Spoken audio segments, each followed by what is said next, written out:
भैया प्रणाम। दूरा दूरा दूरा दूरा काहे ऐसे मजाक करल भैया? अरे करुणा धइले कोरोना मजाक काहे करल? अरे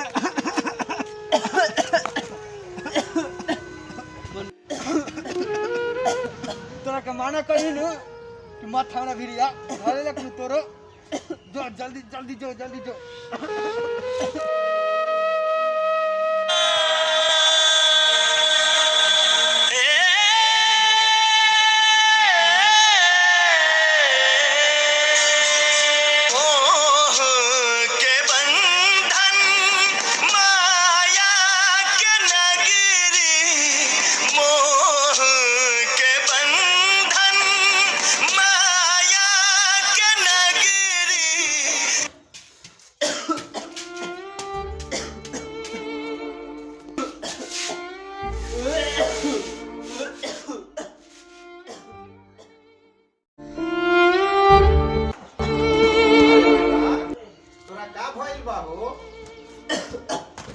हमरा कुछ नहीं भल बाबूजी, हमरा कुछ नहीं भल।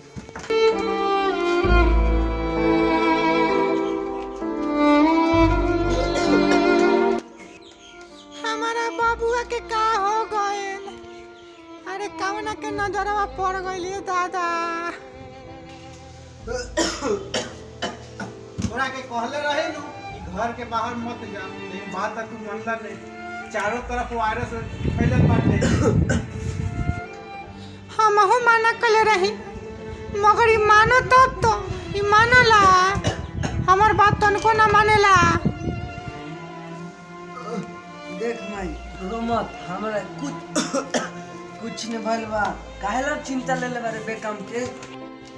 का हो बेटो के का भइल हो? अरे एकरा कुछ नहीं के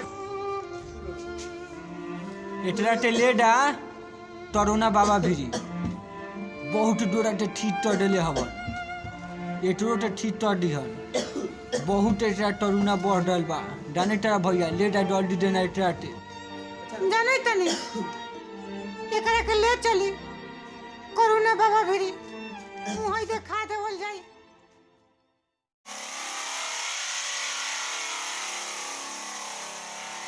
ओम ह्रीं क्रीं चामुंडाय नमः स्वाहा।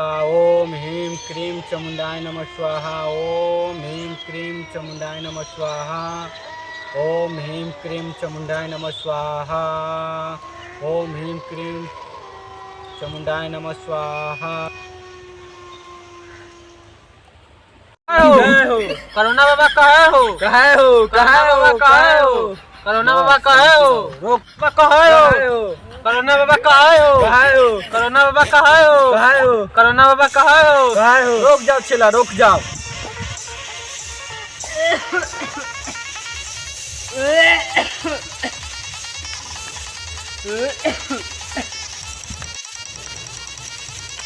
ओम ह्रीं क्रीं चामुंडाय नमः स्वाहा।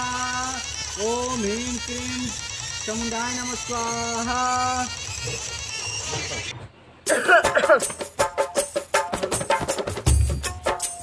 बाबा हो बाबा, हमरा बाबुआ के बचा ले हो बाबा।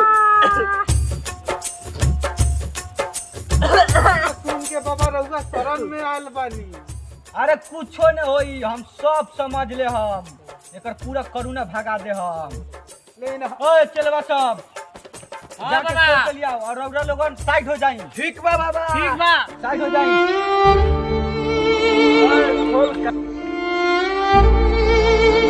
और बढ़िया से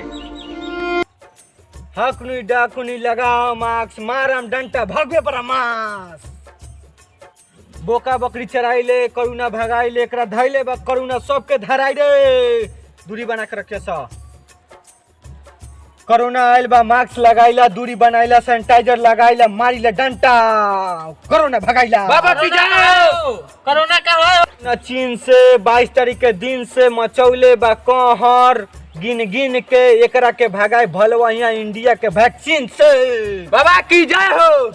कोरोना कहा है की कोरोना कहा है कोरोना का देख एकरा खोखी बंद हो गइल लगई त एकरा हमरा असर पड़ल बा हमरा मंत्र के अब एकरा ठीक हो जाई। बाबा भाव मंत्र से पढ़ी। हाँ मंत्र अब पढ़ी, अब स्टार्ट अब होई। अब हाँ रुक जा।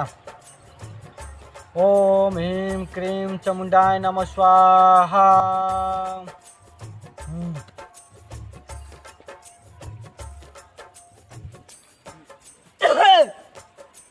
एकरा करुणा ना गई, लागत कि मंत्र हमर काम ना कैलस।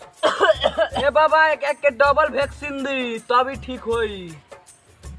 तक के भाव वाला मंत्र अब स्टार्ट करे के पड़ी। मास्क लगमतम, दूरी बनमतम, सैनिटाइजर लगमतम, तब नु कोरोना भगमतम, दूरी बनमतम, के पालन करमतम, तब नु करमत नामतम।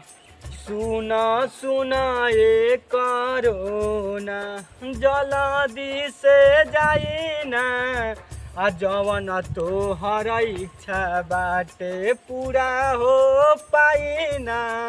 जैसे आइला 12 सरऊ कोरोना चीना में जाई ना, जवन तोहर इच्छा बाटे पूरा कबो हो पाई ना।